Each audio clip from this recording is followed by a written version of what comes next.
Yeah, this the part. Remember, I told you I wanted to hear the part where they said he said that they would die alone. I thought this was gonna be a video because it's titled "Die Alone," but this is the one he's talking about when he said it. I didn't actually hear him say it, but he said it hit hard, huh? But we need to have a cold, objective analysis, and you can't do that when you're sitting up here emotionally reacting to things. You can't look at it objectively. So this might be new to you. Sit back and learn. Why was this devastating on such a huge level? When Kevin said that women today are going to end up buying a dog and dying alone, that hit most women to their core. I mean, that was a punch from Mike Tyson to the solar plexus. Down they went. And why? You look. This is another reason that the young men of today listen to him.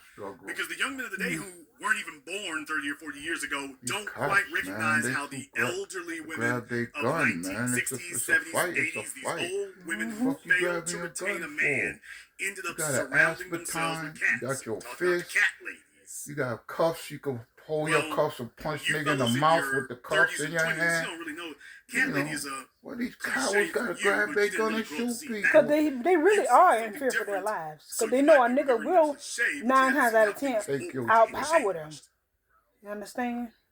Because now you have young women, young females at the college age, not the elderly women, but now the young women are out here buying I'm not letting nobody hurt me. But that's their thing. They say, well, if anybody gonna take me out, it won't be one of them niggas. That's what they think. You know they thinking. The previous generation, it was their grandmothers buying cats. Today, it is the granddaughters, before they even entered life good, buying pets and dogs. They've got more relationships and longer relationships with a dog than they do with a man. You have failed as a woman when you have a longer relationship with a dog than you do a man. When you can sit here and literally look folk in the eye and say, I get along with my dog better than I do with people. That's a sickness. For real. Right. Something wrong with you. Right. They aren't even becoming little old ladies anymore.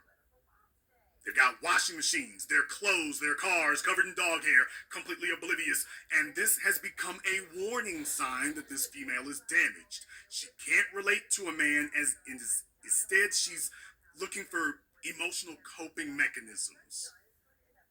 Food, men started comparing notes. Clothes, alcohol. The difference is men started comparing notes. It didn't start with Kevin, so don't be silly. It didn't start like that with monster Kevin. You had in your basement. It started long before him.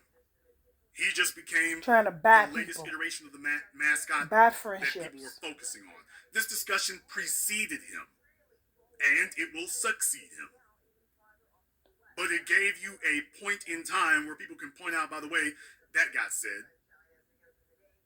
Now, the worst offenders that you've seen in the last 24 hours of this craven behavior have been the single moms, the obese, the tatted up. They have children to keep them company because no man will.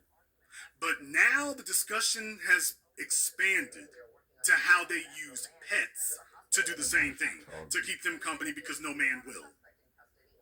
When you come here, I expanded that even further to houseplants, and then I put it in the context of jobs.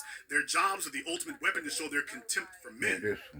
And we're caught in a selfish, feminist trap. And everyone is being told to shut up while they destroy the society around them.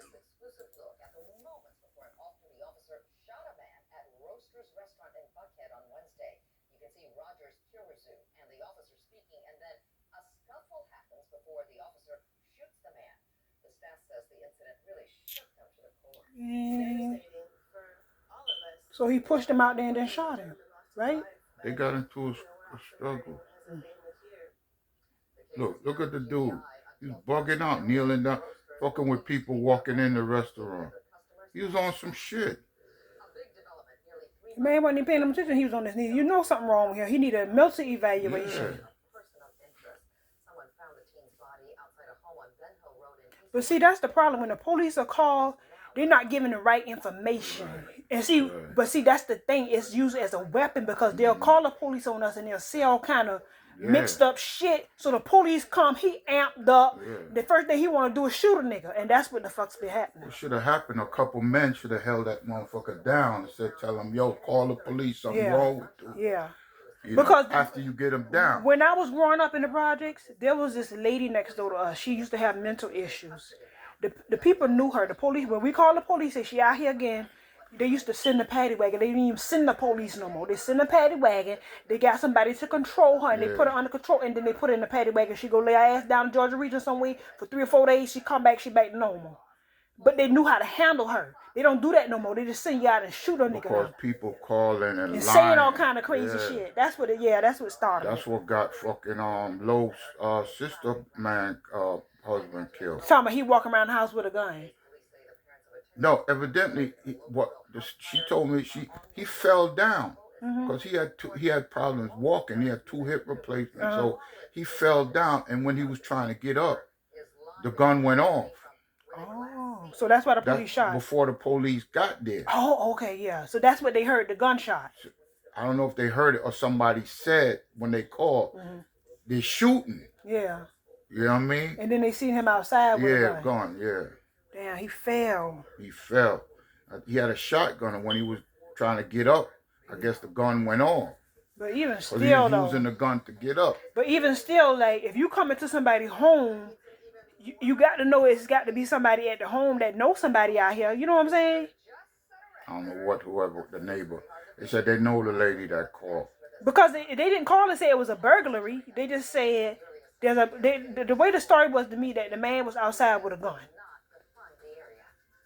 Now, whether they said he had the gun went off is another story. But even when the police come, your neighbor. But even when the police come, if somebody outside their home with a gun, nobody's really coming to nobody's house with no gun. Think about it. If it was a burglary, you gonna be walking around the house like that with a with a gun? Yeah. If it's a jacket or something like that, that's not what that was. They do when they rob with guns because they don't know. But they not doing it in broad daylight that though. It wasn't broad daylight. I thought it was daytime when they got him. Oh, it was nighttime? It was a morning, early morning. Yeah, because the lady had to already went to work. It was still dark. Oh, okay. But even still, the neighbor should have reckoned if you seen all that, you should have knew it was him. And you know what? Depending on who that neighbor was, she probably did it in mischief. The lady, Lo said the lady, her sister said the lady used to speak to her and all that, but now when she sees she hold her head, she don't say nothing. The lady because she knows she's shamed. She's shamed. She said some shit in the motion didn't need to happen. They want the men to magically ride in and provide finances and physical protection and status, but the rest of the time, the men are to remain silent. That's no longer the case. As I said, this began long before Kevin came along, but he became a lightning rod to focus on. So I understand why many of you ended up over there. And I concur with you.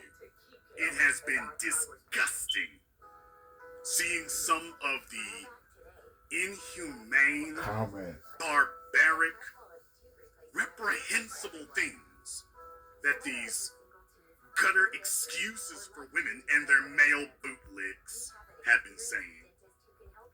Their behavior has been downright savage. But in the end, you know, they did end up proving everything the men have been saying was right. Vote.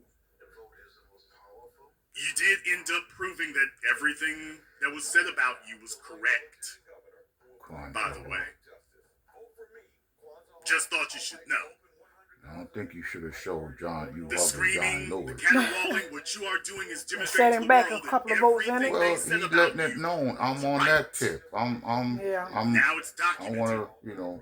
You want to get the old heads on his team. I want to, and he's letting the white people know I'm one of them civil rights niggas. I ain't gonna be no trouble. I'm going to bow down. I'm going to cause good trouble. Yeah, I mean, and on that reparations shit, I'm down with John Lewis with the immigrants, everything but black people.